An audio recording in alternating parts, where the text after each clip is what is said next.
Every trading day, the volume profile leaves something behind. A shape. And that shape is not random.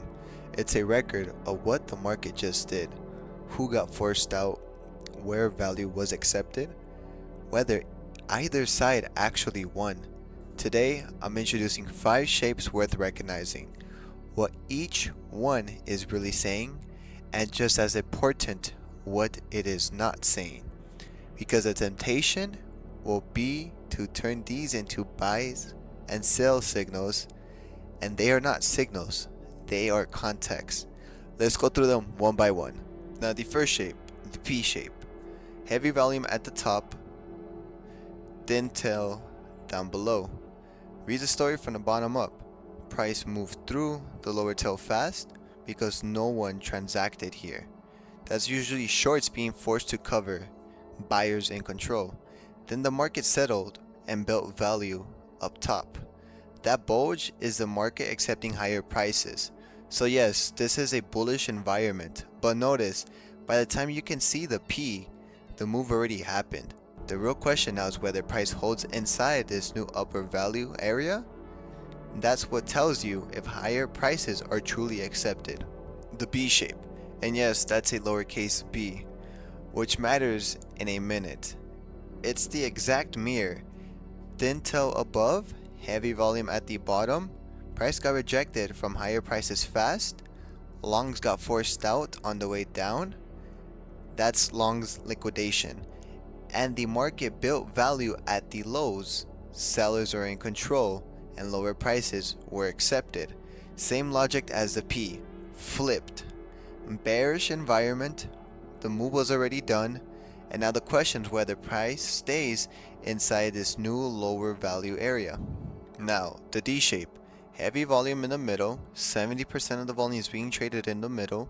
Tapering evenly both ways. This is the bell curve. On its side, this is a balanced auction. Supply and demand is in agreement. Neither side is winning. If you watch my value area video, this is where those edges matter the most. The top edge and the bottom edge. Price tends to rotate between the value area high and the value area low, over and over and over until the balance breaks in either direction. So the D doesn't give you a direction, it gives you the expectation. Chop inside the edges and real information only when one of those edges finally gives away. Now, the capital B, the double distribution. Pay close attention to the lowercase versus the uppercase here, because these two get mixed up constantly. Small b is long with liquidation. Capital B is this, two separate values split by a low volume node in the middle. The market accepted value at one level, then transition accepted value at another. That thin gap between them, nobody wanted to trade there, and price tends to move through it fast once it wants to cross over. The market is at a crossroad. What you watch is which value area price returns to and actually holds. The last volume profile, the thin or poor profile. Low volume almost everywhere. No meaningful bulges at all. Notice that this is the only diagram I drew in gray, because that's the point. Nothing here has conviction.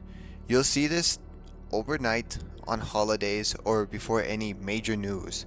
The market hasn't decided anything, which means the levels it leaves behind are weak. Do not lean on a POC from a profile like this. You'd lean on from a real session that happened before. Okay, so let's make the point one more time. Clearly, none of these shapes tell you to buy or sell. They tell you what kind of day you just watched and what environment you're operating in now. P and B tell you a directional move already happened and value shifted.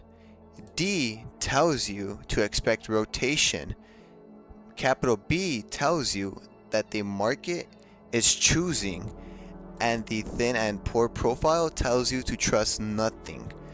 The actual decisions, how price behaves at the value area high, value area, low, and volume nodes, these shapes leave behind, that's the deeper layer of information, and that's what we work on inside Liquidity Society. The shape is a market's handwriting. It records what was done, not what comes next. Read it, don't obey it, and know that the market does not lie.